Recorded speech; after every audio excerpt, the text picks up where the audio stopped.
there were big plays. I can think of some of Dave's plays in there, and Jerome obviously was incredible on that big one at the end. But Elijah, a bunch of guys making plays.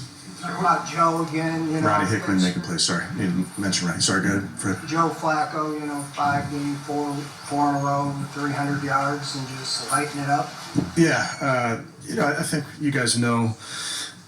Just having watched Joe now, and we as coaches are getting to know Joe and that type of thing. But he battles like crazy. I think he's doing a nice job of playing within himself and playing within the scheme and all those type of things. But he's also making plays, and there were a bunch of plays that he made tonight that were key.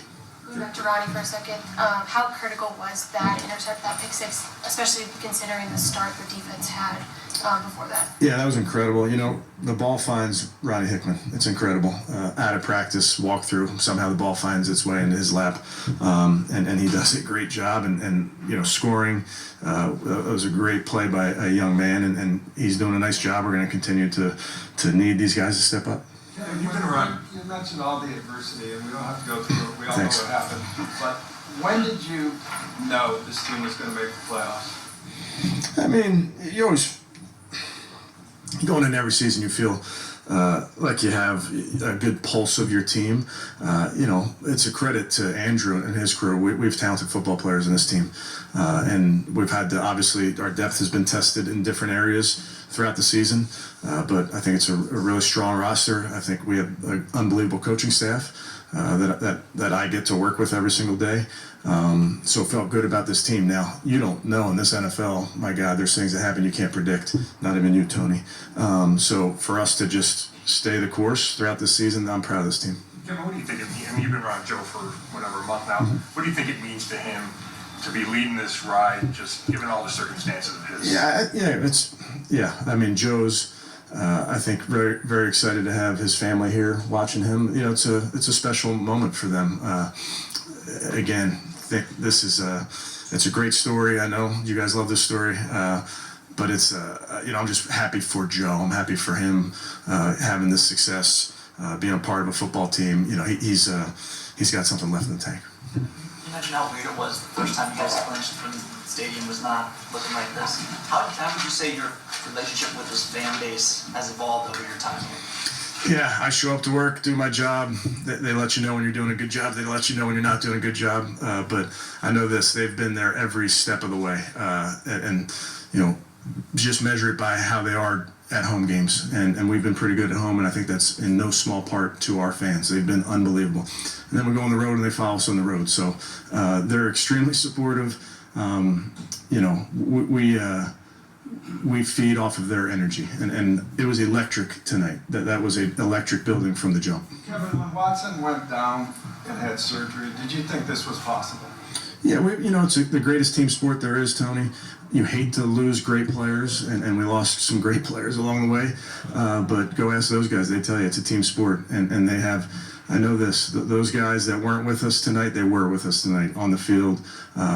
And they got our back, and we got theirs. Can you just explain the decision to go for it there on 4th and 2 rather than kick the field goal? Did Tony put you up to that question?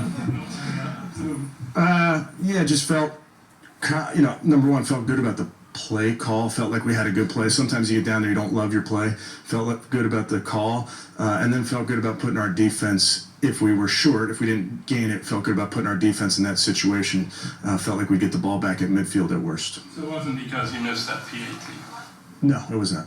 Coach, you started this journey for this season. You started at Greenbrier in West Virginia, and I think not enough credit is given to you all, because it seems like the team bonding started there and it carries on. In your mind, what in Greenbrier happened that you were able to take that to where we are right now as far as making the playoffs? Yeah, I give credit to the players. They used every opportunity that we've had over the course of the season, and like you mentioned at the Greenbrier, to get to know their teammates, to be around their teammates. It's a strong bond in that locker room, and it's something we talk about. It's something that I talked about last night about this team, how close they are, and they got each other's back, and I think that that gives you got a chance when you have that. Doesn't mean we're perfect. Doesn't mean that we're going to play great every single game. But when you fight like crazy for the guy next to you, you got a chance. Kevin, you weren't the head coach back in 2020 for the first round of the playoffs. Is there any nerves going into the first round this year? No.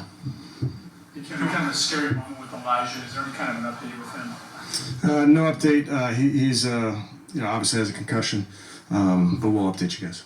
And Amari Cooper, did he want to go? Or? Tried to, yeah, just couldn't do it. Tried. What was your message to the guys in there? Yeah, I mean, just proud of the effort, obviously, but we got work to do. How encouraging to get the running game going after struggling a few weeks, especially in the first. Yeah, that was important. Really proud of those guys. Just got it going. It was good. I was just watching Joe out there. He had 4 little Flacco 15 jerseys Yeah. follow him out to the field. And it was kind of cool seeing. Just can you kind of relate to Yeah. to that whole situation? Got my boys in here. It's special being around Joe, who's a family man. He's always FaceTime with his kids from the office. It's important to him. So that's part of this story that makes it so special. What does the Stefanski family think of the passion that the city shows you, good and bad? You can ask him after this.